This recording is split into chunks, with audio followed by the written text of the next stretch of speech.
Two types के होते हैं, जैसे लास्ट टाइम डिस्कस किया था। Vitamins are of two types, fat soluble vitamins होते हैं, वाटर सॉल्युबल विटामिन्स होते हैं। सबसे पहले हम देख लेते हैं कि विटामिन्स क्या होते हैं। विटामिन्स जो होते हैं वो ऑर्गेनिक मॉलिक्यूल होते हैं। ये एक इसेंशियल माइक्रो न्यूट्रिएंट है, यानी ये हमें स्मॉल अमाउंट में रिक्वायर होता है, मिलीग्राम्स में रिक्वायर होता है।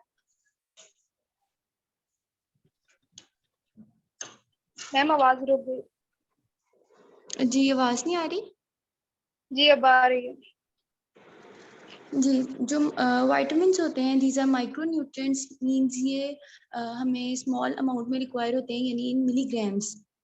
और ये इसेंशियल होते हैं बिकॉज हमारी बॉडी इनको सिंथेसाइज नहीं कर सकती इनफ अमाउंट में जो हमारी बॉडी को रिक्वायर होती है। इसके बाद वही बात आ गई कि सिंथेसाइजिंग एन ऑर्गेनिज्म, क्योंकि सफिशिएंट क्वांटिटीज में हमारी बॉडी में सिंथेसाइज नहीं होता, इसलिए हमें डाइट के जरिए इसको ज़रूर लेना पड़ता है। देन टाइप्स आ जाती हैं विटामिन्स की। बेसिकली टू टाइप्स ही हैं, fat soluble vitamins and water soluble vitamins हैं। फैट सॉल्युबल विटामिन्स में vitamin A, D, E and के आ जाते हैं। ये हमारे एडिपोज टिश्यू में स्टोर होते हैं, इसलिए इनको फैट सॉल्युबल विटामिन्स कहा जाता है। Okay ma'am. यहाँ पे सबके सब्जेक्ट चेंज हैं, इसलिए किसी को जहाँ से समझना आए वहां से पूछ सकता है आराम से। नेक्स्ट हम देखते हैं वाटर सॉल्युबल विटामिन्स होते हैं। वाटर सॉल्युबल विटामिन्स में विटामिन बी ग्रुप के विटामिन्स आ जाते हैं। इसमें विटामिन B1 टू B12 होते हैं एंड विटामिन सी आ जाता है, ये भी वाटर सॉल्युबल विटामिन्स की कैटेगरी में आते हैं। ये हमारी बॉडी के अंदर स्टोर नहीं होता, जैसे कि फैट सॉल्युबल विटामिन्स जो हैं वो एडिपोज टिश्यू के अंदर स्टोर हो जाते हैं। ये हमारे यूरिन के थ्रू पास आउट हो जाते हैं, इसलिए ये हमें रेगुलर डाइट के थ्रू लेने पड़ते हैं। आज हम सिर्फ फैट सॉल्युबल विटामिन्स को डिस्कस करेंगे, जिनमें vitamin A, D, E and के आ जाते हैं। सबसे पहले हम विटामिन ए देखेंगे। विटामिन ए है, इसके सोर्सेज जो होते हैं वो फ्रूट्स होते हैं, vegetables, eggs, whole milk, butter, fortified margarine और मिल्क और फिश वगैरह होते हैं। जो फ्रूट्स एंड वेजिटेबल्स की अगर हम बात करें तो ये रेड, ऑरेंज और ग्रीन फ्रूट्स और वेजिटेबल्स से मिलते हैं। इसमें कैरेट्स आ जाती हैं, बेल पेपर आ जाता है और इस तरह वाली सारी चीज़ें आ जाती हैं जो रेड और ऑरेंज कलर की होती हैं, क्योंकि इनमें बेसिकली कैरोटीनॉइड्स होते हैं। ये पिगमेंट ही येलो और ऑरेंज कलर का होता है। हमारी बॉडी इसको विटामिन ए के अंदर कन्वर्ट कर लेती है। देन विटामिन ए का रोल आ जाता है। विटामिन ए बहुत इंपॉर्टेंट है हमारी आईज के लिए। ये हमारी नॉर्मल विजन को मेंटेन करता है। इसके अलावा हमारे इम्यून सिस्टम के लिए बहुत इंपॉर्टेंट है। अगर इसकी डेफिशिएंसी हो जाए तो इसका मतलब यही है कि हमारा इम्यून सिस्टम भी वीक हो जाता है।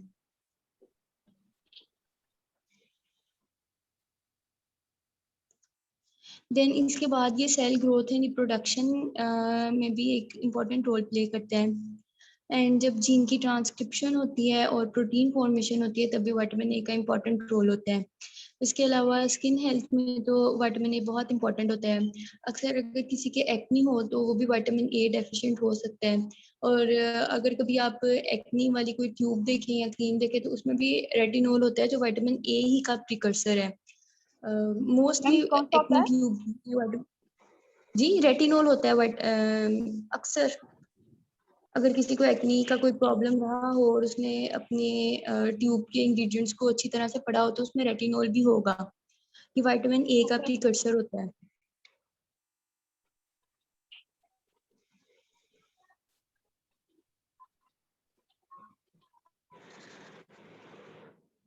इसलिए हमारी स्किन हीलिंग में भी हेल्प करता है।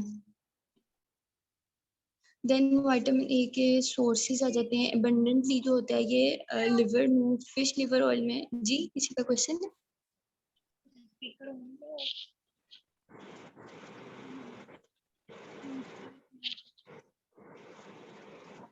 किसी का कोई क्वेश्चन है? No ma'am. Okay, vitamin A जो है वो अबंडेंटली लिवर में, फिश लिवर में और बटर में पाया जाता है। और इसके अलावा जैसे हमने पहले पढ़ा था कि ये कैरोटीनॉइड से भी डिफ्यूज हो सकते हैं। इसके अलावा ये लीफी डार्क ग्रीन वेजिटेबल्स से भी मिल सकते हैं हमें। इनमें कौन कौन सी वेजिटेबल्स आ सकती हैं? एनीवन?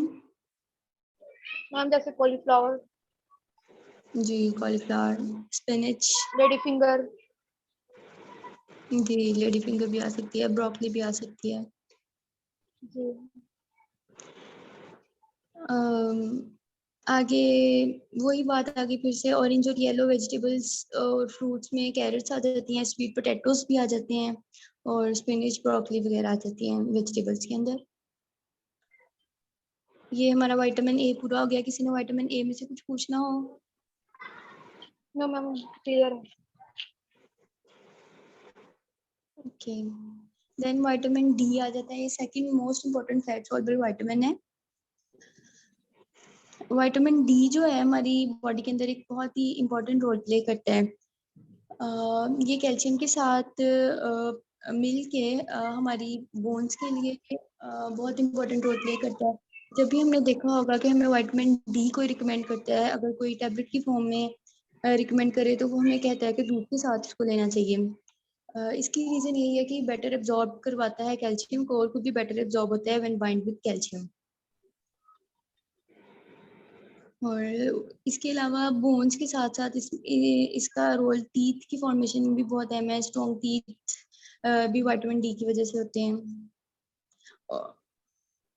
देन इसके सोर्सेज आ जाते हैं विटामिन डी के, ये भी फिश में जैसे कि सालमन में, और इसके अलावा रेड मीट में, लिवर में, एग योक्स में होता है।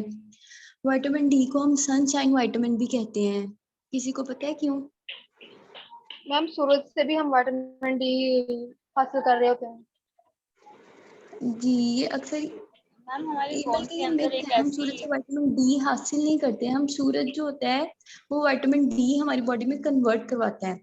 मतलब एक कंपोनेंट होता है डिहाइड्रो कोलेस्ट्रॉल, जो हमारी स्किन के ऊपर होता है। जब यूवी रेडिएशंस आती हैं सन से, तो जो डिहाइड्रो कोलेस्ट्रॉल होता है वो प्री विटामिन डी थ्री में कन्वर्ट हो जाता है। देन उसकी हमारी बॉडी के अंदर आइसोमराइजेशन होती है, और वो फिर विटामिन डी थ्री बन जाता है।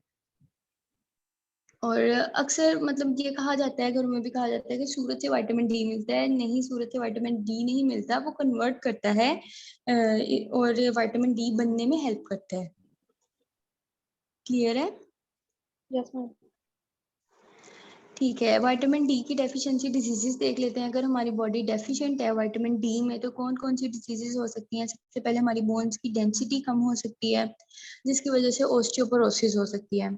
ऑस्टियोपोरोसिस मैम का किसी को ऑस्टियोपोरोसिस आइडिया? तो वही है, वो जो कहते हैं पंजाबी जुबान में हड्डियों का खुरना। जी जी, ये वही होता है।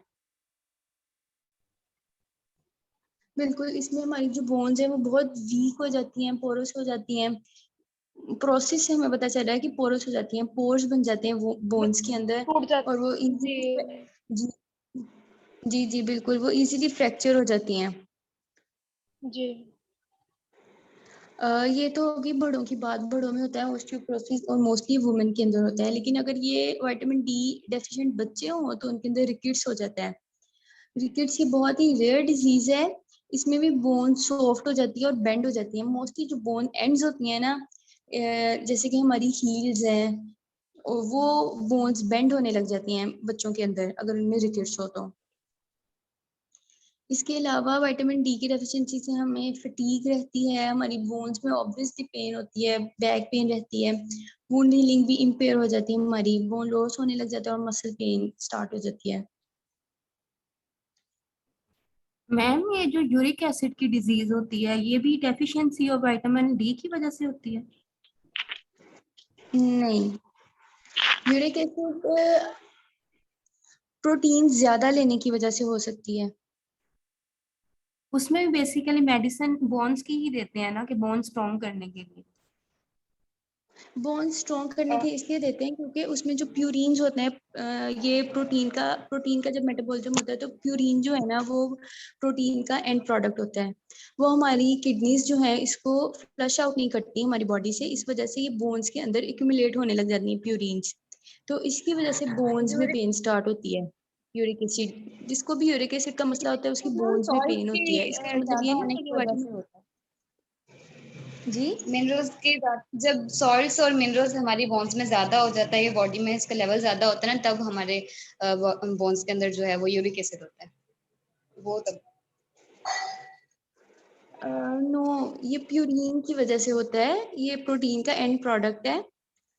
ये भी हम आगे किसी लेक्चर में पढ़ेंगे। प्यूरिन का जो प्रोटीन का एंड प्रोडक्ट प्यूरिन है ना, वो हमारी बोन्स में एक्यूमुलेट हो जाता है और हमारी किडनी से इसको फ्लश आउट नहीं करती हमारी बॉडी से, इसकी वजह से हमारी यूरिक एसिड ज्यादा हो जाते हैं। Okay ma'am.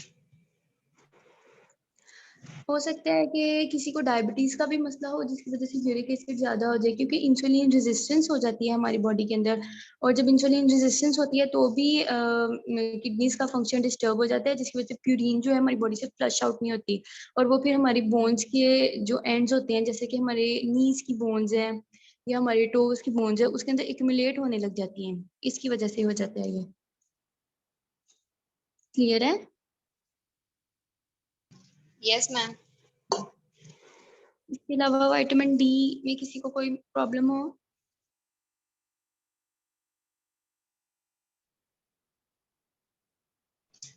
नो मैम, ठीक है, क्लियर है। ओके।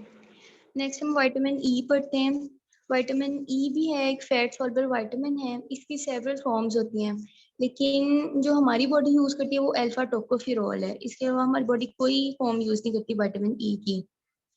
विटामिन ई जो होता है वो एंटीऑक्सीडेंट होता है, इसका मतलब है जो फ्री रेडिकल्स होते हैं ना, ये इसको स्कैवेंज कर देता है और फिर हमारे सेल्स को डैमेज से बचा लेता है। इसी वजह से हम देखते हैं कि जब किसी भी टाइप का कैंसर होता है तो उसमें उनको एंटीऑक्सीडेंट्स दिए जाते हैं, विटामिन ई दिया जाता है, क्योंकि विटामिन ई जो है वो हमारे सेल्स को डैमेज से बचा लेता है। विटामिन डी एक पावरफुल एंटीऑक्सीडेंट है जो यूवी डैमेज से भी बचाता है हमारी स्किन को, और ये नरिशमेंट भी देता है हमारी स्किन को, क्योंकि ये यूवी डैमेज से बचाता है। देन विटामिन ई के सोर्सेज हैं, ये नट्स में, आलमंड्स में, butter, spinach, broccoli, sunflower seeds, mangoes, Kiwis और टोमेटो में होता है। इसके अलावा विटामिन डी ऑयल्स के अंदर भी होता है, जैसे सनफ्लावर ऑयल के अंदर भी हो सकता है, क्योंकि ये एंटीऑक्सीडेंट है। अक्सर कभी अपने घर में जो ऑयल यूज होता है उसके कंपोनेंट्स पढ़िएगा, हो सकता है उसमें भी विटामिन ई हो। अगर कोई सनफ्लावर ऑयल यूज करता है तो वो भी देखे, उसके अंदर भी होगा। देन विटामिन ई की डेफिशिएंसी है। विटामिन ई की डेफिशिएंसी से नर्व और मसल डैमेज हो जाता है, क्योंकि हमने पहले ही पढ़ा कि ये सेल्स को डैमेज नहीं होने देता, और अगर इसकी डेफिशिएंसी हो जाएगी तो हमारा सेल भी डैमेज हो जाएंगे और मसल भी डैमेज हो जाएंगे, और इसकी वजह से हमारे आर्म्स और लेग्स में पेन वगैरह होगी, मसल वीकनेस हो जाएगी, वीएन प्रॉब्लम भी होगी, क्योंकि ये सारे बॉडी के सेल्स को डैमेज होने से बचाता है, और अगर इसकी डेफिशिएंसी हो जाए तो विजन प्रॉब्लम्स भी हो सकती हैं, और इम्यून सिस्टम वीक हो जाता है, वो भी इसीलिए वीक होता है क्योंकि हमारी बॉडी के सेल डैमेज होने लग जाते हैं। वो अगर कोई पैथोजन या कोई बैक्टीरिया हमारी बॉडी पे अटैक करता है तो वो उनके खिलाफ उतनी इम्यूनिटी नहीं दिखाते और वीक हो जाते हैं। विटामिन ई खत्म। किसी को इसमें कोई प्रॉब्लम हो, विटामिन ई में कोई क्वेश्चन हो?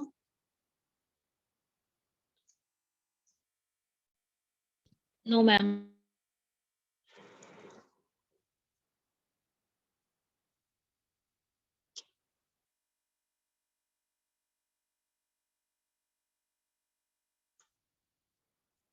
नेक्स्ट विटामिन के है। कोई बता सकते हैं विटामिन के क्या करता है हमारी बॉडी के अंदर?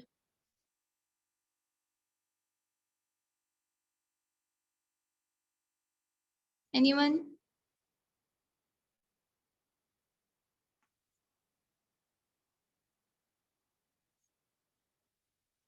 ओके, विटामिन के जो है, सबसे पहले ये सबसे कॉमन सी बात है, विटामिन के ब्लड क्लॉटिंग के लिए बहुत अहम होता है। जहाँ पे अगर किसी की ब्रूजिंग हो रही है, ज्यादा ब्लड लॉस हो रहा है, तो इसका मतलब यही है कि वो विटामिन के डेफिशिएंट है। इसके अलावा ये हमारी बोन्स की बिल्डिंग में भी हेल्प करता है विटामिन के। प्रोथ्रोम्बिन जो है, जो हमारी ब्लड क्लॉटिंग प्रोटीन है, ये डिपेंडेंट होती है विटामिन के ऊपर। अगर विटामिन के डेफिशिएंट हो जाए तो ये ब्लड क्लॉटिंग भी ठीक तरह से नहीं कर सकती। और इसके अलावा जो ओस्टियोकैल्सिन है, ये भी विटामिन, इसको भी विटामिन के रिक्वायर होता है हेल्दी बोन टिश्यूज बनाने के लिए।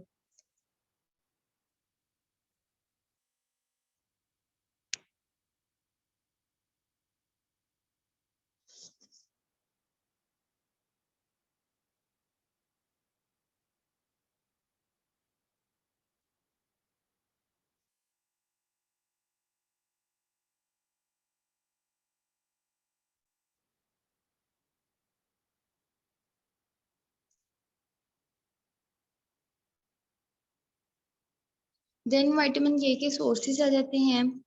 इसमें भी ग्रीन लीफी वेजिटेबल्स हैं, जैसे कि केल हो सकता है, स्पिनच, टर्निप ग्रीन्स, पार्सले और ग्रीन लीफ लेटस। इसके अलावा ये वही सारे सोर्सेज हैं सेम विटामिन के। और ये इसमें एक अलग चीज़ ये है कि हमारा बैक्टीरिया भी इसको बनाता है हमारे इंटेस्टाइन के अंदर, इसलिए बहुत कम लोग विटामिन के अंदर डेफिशिएंट होते हैं, क्योंकि ये ऑलरेडी बॉडी के अंदर प्रोड्यूस हो रहा होता है। सिर्फ यही विटामिन है जो बॉडी के अंदर प्रोड्यूस होता है। देन इसके अलावा कॉजेज क्या हो सकती हैं विटामिन के की डेफिशिएंसी की? तो सबसे कॉमन काज है विटामिन के की डेफिशिएंसी की, वो डाइटरी इंटेक का कम होना है। अगर हम ज़्यादा फ्रूट्स एंड वेजिटेबल्स नहीं ले रहे हैं, अगर हम ज़्यादा फ्रूट्स एंड वेजिटेबल नहीं दे रहे हैं, हमारी डाइट डेफिशिएंट है विटामिन के वेजिटेबल्स में या फ्रूट्स में, तो हम विटामिन के की डेफिशिएंसी हो सकती है हमारी बॉडी के अंदर। Just a second.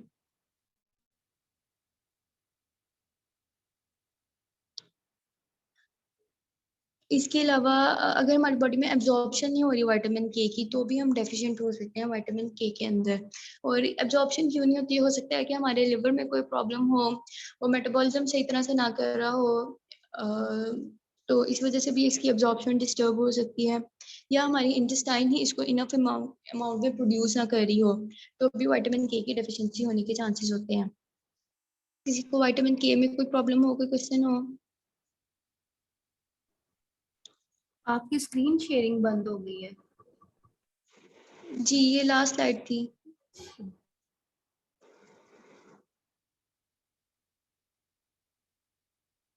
विटामिन के में किसी को कोई प्रॉब्लम हो?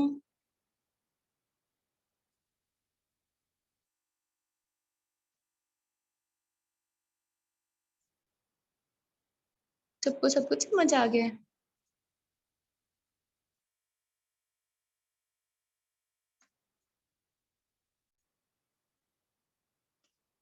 लास्ट क्लास में मैंने आप लोगों को असाइनमेंट दी थी, आप लोग करके आए हैं?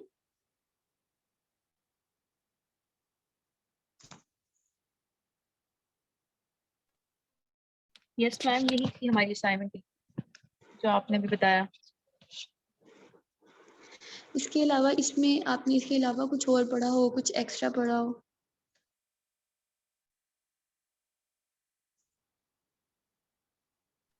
मैम वो ये कि जो फैट सॉल्युबल विटामिन होते हैं उन्हें खाने के बाद लेना चाहिए, तो तब वो बॉडी में ज्यादा सही से अब्जॉर्ब होते हैं। बिल्कुल ठीक हो गया। इसके अलावा कुछ और?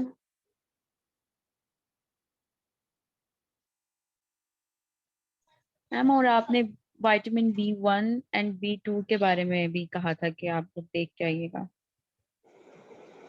जी, तो उनके क्या क्या सोर्सेज देखा? क्या हैं? विटामिन B1 का नेम? थायामीन। Okay, sources?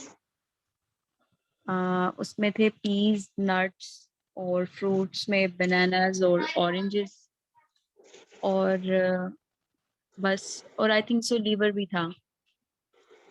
इसके ठीक है, यूजेस और इसके चलो। जो यूजेस थे वो B2 जैसे ही थे, मींस टू से दोनों ही बॉडी में कार्बोहाइड्रेट को यूटिलाइज करने के लिए यूज होते हैं, मतलब बेसिक फंक्शन। और कोई स्किन के लिए या बॉडी किसी और चीज के लिए इसका कोई important role?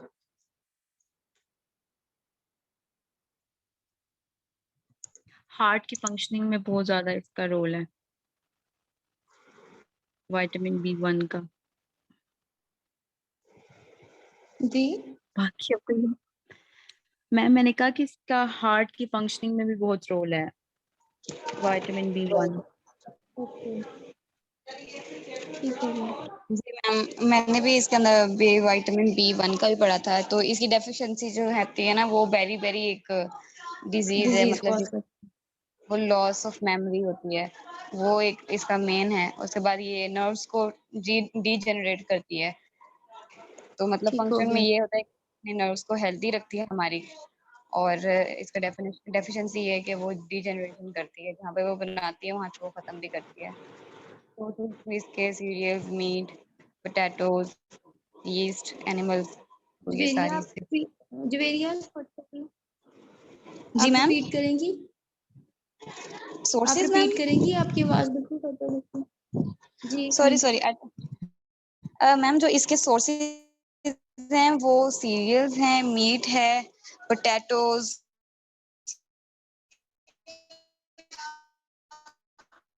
yeast, animals, plants, तो ये चीजें इसकी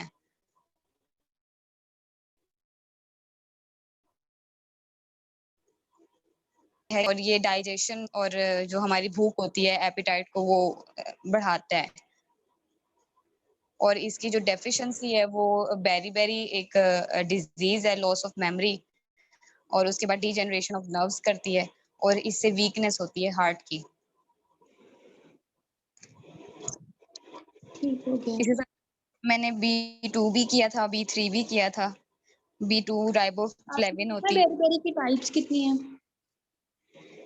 नहीं मैम, मैंने सिर्फ बेरी बेरी का ना एक वो टर्म पढ़ी थी कि ये बेरी बेरी एक डिजीज है, तो ये जिसका मतलब यही होता है कि लॉस ऑफ मेमोरी। ठीक हो गया। वैसे बेरी बेरी की मैं आपको बताती चलूँ, दो टाइप्स होती हैं, एक वेट बेरी बेरी होती है, एक ड्राई बेरी बेरी होती है।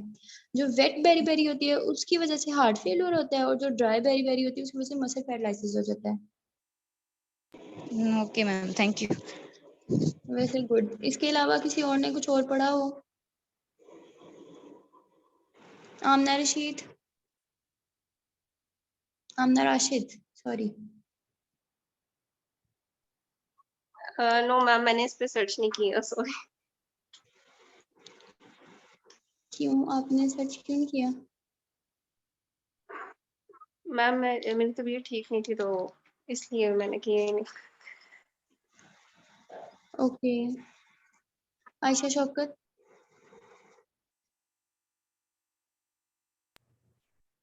नो मैम, मैंने भी नहीं की। मैंने आज क्लास लेट ज्वाइन किया तो मुझे तो पता ही नहीं है। आज आपकी फर्स्ट क्लास है?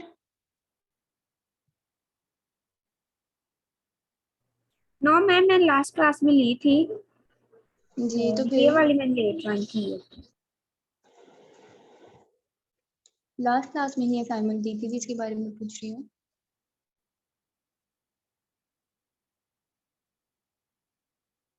चलिए, इट्स ओके। इसके अलावा कोई और?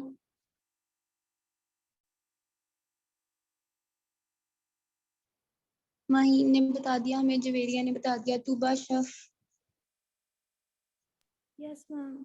मैम मैंने विटामिन B2 का किया था, आपकी राइबोफ्लाविन। आवाज नहीं आ रही तूबा।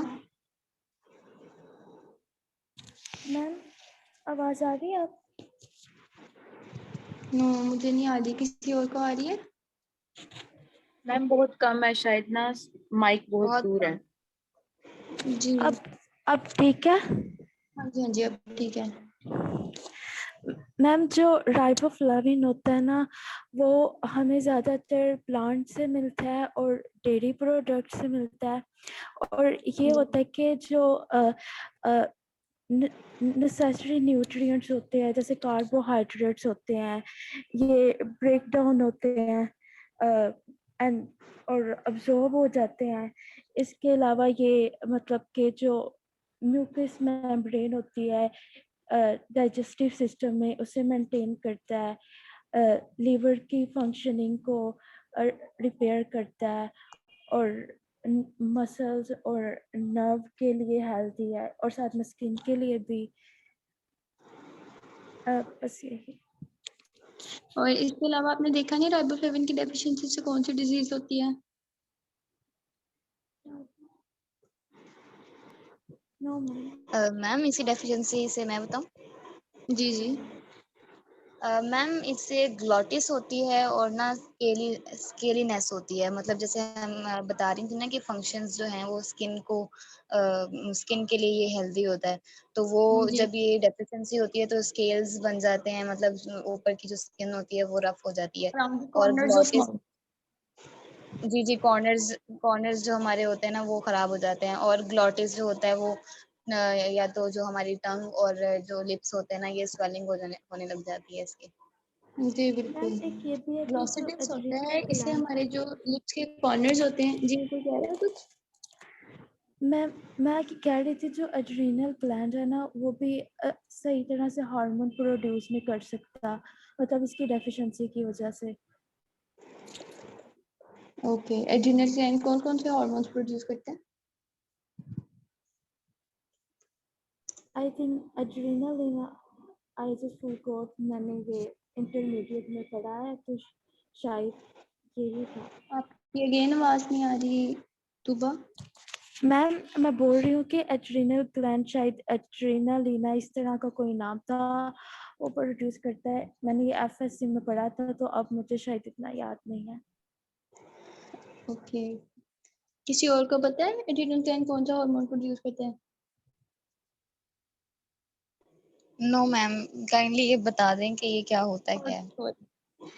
नो, ये कोर्टिसोल प्रोड्यूस करते हैं। जी मैम, क्या? एड्रिनल ग्लैंड कोर्टिसोल प्रोड्यूस करता है, एल्डोस्टेरोन प्रोड्यूस करता है। Okay okay. मैम एड्रीनालिन को ही एपिनेफ्रीन वगैरह भी बोलते हैं ना? जी, आपकी आवाज नहीं आ रही। मैम मैं कह रही हूँ कि एड्रीनालिन को ही एपिनेफ्रीन बोलते हैं ना? जी जी जी जी।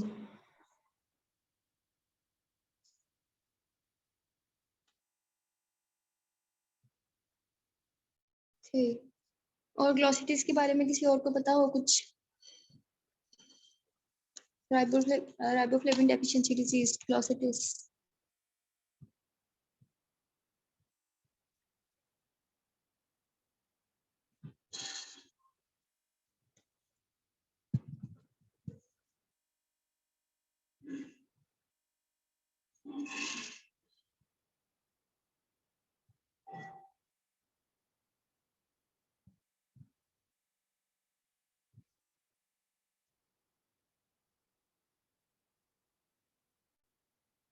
चलिए ठीक है, आज के लेक्चर में किसी का कोई क्वेश्चन हो, कोई कंफ्यूजन हो?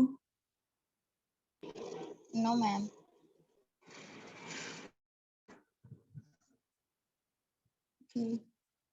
तो इसके अलावा मैंने आप लोगों को विटामिन सी का भी कहा था। Yes ma'am. Yes ma'am. Vitamin C का देखा है किसी ने?